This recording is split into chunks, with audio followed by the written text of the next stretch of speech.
બ્રહ્માકુમારી શિવાની દીદીએ વરિષ્ઠ પ્રેરક વક્તા અને આધ્યાત્મિક ગુરુ તરીકે વિશ્વભરમાં જેમના પ્રવચનો સાંભળવા લાખોની જનમેદની ઉમટે છે અને રાષ્ટ્રપતિ દ્વારા નારી શક્તિ પુરસ્કાર 2018 દ્વારા સન્માનિત શિવાની દીદી ઉર્ફે બીક શિવાનીના અનેક સેમિનાર અને ટેલિવિઝનના કાર્યક્રમો દ્વારા લાખો લોકોનું જીવન બદલનાર કુશળ લોકપ્રિય વક્તાનું આગમન ગતરોજ નર્મદા જિલ્લાના રાજપીપળામાં થયું હતું, જેને લઈ તાલુકાના જીન કમ્પાઉન્ડમાં વિશાળ જનસંખ્યા વચ્ચે દીદીનું ભવ્ય સ્વાગત કરવામાં આવ્યું હતું। ત્યારે બ્રહ્માકુમારી શિવાની દીદીએ જીવન ઉત્સવ એક નવી શરૂઆત વિષય પ્રેરક ઉપર પ્રવચન આપ્યું હતું। તો પત્રકાર પરિષદમાં બ્રહ્માકુમારી શિવાની દીદીએ આજના મનુષ્યની ખોટી જીવનશૈલી, જીવન કેવું હોવું જોઈએ, વિશ્વ યુદ્ધ તરફ નહીં પણ વિશ્વ શાંતિ તરફ વળાવવાની વાત કહી હતી। વધુમાં સાચું સુખ શેમાં છે તેની કલ્પના પણ આપી અને જીવન જીવવાની કળા અંગે બ્રહ્માકુમારી શિવાની દીદી વાત કરી હતી।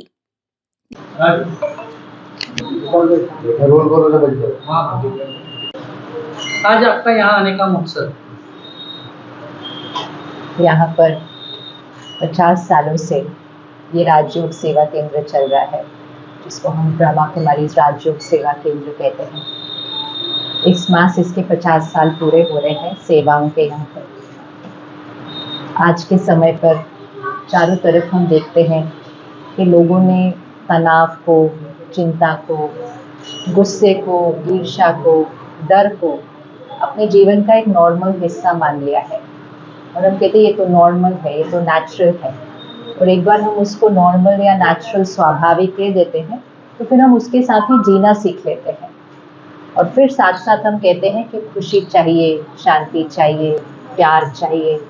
तो जो स्वाभाविक था उसको कहते हैं चाहिए और जो स्वाभाविक नहीं था उसको स्वाभाविक मान लिया है। और फिर जब संस्कारों में दुख, दर्द, चिंता को स्वाभाविक मान लेते हैं तो उसका असर हमारे शरीर पर पड़ता है और बहुत ही कम आयु के शरीर में भी आज रोग क्यों हो रहे हैं? क्योंकि डॉक्टर कहते हैं लाइफस्टाइल मतलब सोचने का तरीका, व्यवहार, काम करने का तरीका। और फिर इसका असर हमारे रिश्तों पर आता है और उसका सबसे ज़्यादा असर हमारे बच्चों पर आता है। उनकी शक्ति, और जो शक्ति चाहिए जीवन की परिस्थितियों का सामना करने के लिए, वो कम होती जा रही है। तो इन सब चीज़ों का समाधान यहाँ से शुरू होता है, संकल्पों से, क्योंकि संकल्प से सृष्टि बनती है, संकल्प से सिद्धि होती है। तो वो संकल्पों को श्रेष्ठ कैसे बनाएं और खुशी, प्यार, शांति, शक्ति को अपना निज संस्कार, स्वभाव कैसे बनाएं, उसके लिए मेडिटेशन, ध्यान, राजयोग एक बहुत सहज विधि है। उस बारे में आज सबके साथ बात भी करेंगे और कैसे हम उत्सव सिर्फ कभी कभी नहीं लेकिन जीवन को एक सेलिब्रेशन, एक उत्सव बनाए, वो आज का विषय है। तो उस बारे में बात करेंगे, सबकी बात सुनेंगे और फिर लक्ष्य यही है कि हर एक ये प्रेरणा ले कि मुझे रोज़ में कम से कम 15-20 मिनट अपने लिए निकालना है। जैसे हम शरीर के व्यायाम के लिए निकालते हैं, ऐसे ही मन की शक्ति, आत्मा की शक्ति बढ़ाने के लिए 15-20 मिनट हर रोज़ निकालें। तो ये सारी जो प्रॉब्लम्स हैं, मन की स्थिति की, मानसिक स्वास्थ्य की, शरीर के रोग की, रिश्तों की हलचल की, बच्चों की, ये सब चीज़ें यहाँ से ठीक हो सकती हैं। तो उसके लिए राजयोग है, तो वो आज सबके साथ उस बारे में बात करेंगे। एक सवाल है कि जो बच्चे जो है आज के ज़माने में, जो सोशल मीडिया का ज़माना है, इंटरनेट का, बच्चों के अंदर एक इसके बारे में, क्योंकि पेरेंट्स की जैसे शरीर की खुराक होती है कि हम जो खाएंगे पिएंगे उससे शरीर का स्वास्थ्य बनता है, उसी तरह मन की जो खुराक होती है वो होती है जो हम सुनेंगे, पढ़ेंगे, देखेंगे। तो उसमें मीडिया का बहुत बड़ा रोल है, राइट? क्योंकि मीडिया को ही हम सारा दिन सुन, पढ़, देख रहे हैं, चाहे वो प्रिंट मीडिया है, चाहे वो इलेक्ट्रॉनिक मीडिया है, चाहे वो डिजिटल मीडिया है। और जब से वो मीडिया हाथ में आ गया, फ़ोन पर आ गया, कंटेंट फ़ोन पर आ गया, और वो भी वो कंटेंट है जो सिर्फ शहर का नहीं है, देश का नहीं है, हम कंटेंट पूरे विश्व से ले रहे हैं। तो जब जैसे हम पूरे विश्व की क्विजीन का खाना खा सकते हैं, आज हम पूरे विश्व के संस्कार और संस्कृति का कंटेंट अपने पास लेते जा रहे हैं। तो सारा दिन में जो कंटेंट हम लेते हैं, क्योंकि बहुत लोग काफ़ी घंटे फ़ोन के साथ बिता पाते हैं, तो कंटेंट से हमारे संकल्प बनते हैं।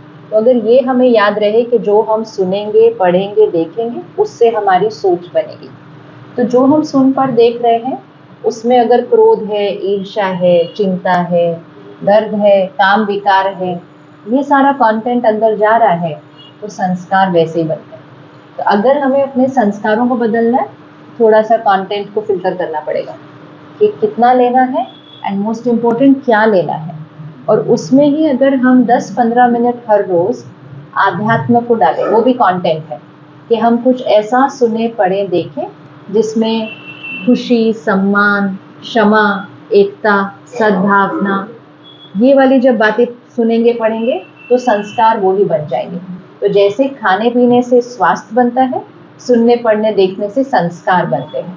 तो कंटेंट पर थोड़ा सा एक और सवाल कि आज युवा के अंदर हार्ट अटैक की घटना बहुत बढ़ती जा रही है। एक तरह से डॉक्टर तो कहते हैं कि अपनी तरीके से कि वो जो खाने की हैबिट है ये है, लेकिन और क्या चीज़ आप मानते हैं कि जो युवाओं को बहुत जल्दी, मतलब 20 साल, 22 साल, 35 साल के लोगों को हार्ट अटैक आते हैं, तो इसके ऊपर क्या कहते हैं? डॉक्टर्स कहते हैं लाइफस्टाइल, तो हमें अपने लाइफस्टाइल का ध्यान रखना चाहिए। लेकिन जब हम लाइफस्टाइल के बारे में सोचते हैं, हम सोचते हैं सिर्फ खाना पीना, व्यायाम, सोना, नींद की क्वालिटी कैसी है। अगेन हम रात को लेट सोते हैं और सोने से पहले भी फ़ोन और टीवी के साथ बैठ जाते हैं। तो सोने से पहले अंदर क्या भरता है वो ही सारी रात फिर वहाँ पर चिंतन चलता है। तो सो रहे हैं, उल्टा पहले से ज़्यादा सो रहे हैं, लेकिन गहरी नींद नहीं सो रहे। तो जब तक गहरी नींद नहीं सोएंगे तो शरीर की जो एनर्जाइजिंग शक्ति बननी है वो नहीं बनती है। तो राजयोग हमें विधि सिखाता है कि रात्रि का भोजन जल्दी करना, कम से कम 7 साढ़े 7 तक कर लेना, ताकि 10 बजे तक वो पाचन, डाइजेशन हो चुका है। दूसरा, सोने से 2 घंटा पहले कोई भी नकारात्मक कंटेंट नहीं लेना है। हिंसा, घर टूटने वाले सीरियल या इवन विश्व की खबरें रात को नहीं भरनी है। अभी अगर हम युद्ध का दृश्य रात को सोने से पहले देख रहे हैं कि इतना ये सब, तो वो मन के लिए ठीक नहीं है, क्योंकि हम तो सो जाएंगे, हमें लगेगा हम सो रहे हैं। अगर हम ज़्यादा बाहर का खाते हैं, फिर उसमें हम क्या खा रहे हैं, वो कैसा बना है, उसके मतलब पूरी लाइफस्टाइल जो है थोड़ी सी परिवर्तन करने की ज़रूरत है। और मोस्ट इम्पोर्टेंट है, जीवन में चलना है, भागना नहीं है। भागना नहीं है, हमें लगता है बस भागकर हम सब कुछ अभी जल्दी से कर लें। पहले भी काम करते थे, पहले भी कमाते थे, आज भी काम कर रहे हैं, आज भी कमा रहे हैं, लेकिन क्योंकि आज हम इतना सब कनेक्टेड है ना फ़ोन पर, हमारी ईर्ष्या ज़्यादा बढ़ गई है, क्योंकि हम दूसरे को देखते हैं, दूसरा कितना कर रहा है, दूसरा, तो उसकी वजह से हम चल नहीं रहे हैं जीवन में, हम भाग रहे हैं, हम बहुत ज़्यादा भाग रहे हैं और हम बहुत जल्दी बहुत ज़्यादा पाना चाहते हैं। तो वो ऑटोमेटिकली यहाँ एक बहुत बड़ा तनाव का कारण बन रहा है, जिसका असर भी शरीर पर पड़ता ही होगा। मैडम, दूसरा सवाल ये है कि हम लोग देश और दुनिया विश्व युद्ध की तरफ जा रही है। सभी देश एक दूसरे के सामने लड़ रहे हैं, जैसे कि ईरान, इराक है, इजराइल और ये हमास है और यूक्रेन है, ये लोग विश्व युद्ध की तरफ जा रहे हैं। तो विश्व शांति के लिए आपका क्या मैसेज? विश्व में शांति मन की शांति से आती है। भारत की संस्कृति में ये संकल्प हमें हजारों साल से मिले हुए हैं कि संस्कारों से संसार बनता है। तो अगर संसार में शांति लानी है तो संस्कारों में शांति लानी होगी। अगर सृष्टि पर शांति लानी है तो संकल्प से सृष्टि बनती है, तो संकल्पों में लानी है। तो ये इसमें जिम्मेवारी हम सबको अपनी अपनी उठानी है। हम सिर्फ उंगली इधर उधर नहीं रख सकते कि वो करेंगे, वो करेंगे, वो करेंगे, तो हम क्या करेंगे? हम क्रोध। દીપક જગતાપ સાથે CN24 ન્યૂઝ રાજપીપળા। હવે જુઓ દેશ દુનિયાની તમામ ખબરો તમારી આંગળીના ટેરવે। ઉઠાવો મોબાઈલ અને ગૂગલ પ્લે સ્ટોર પરથી ડાઉનલોડ કરો અમારી CN24 ન્યૂઝ મોબાઈલ એપ।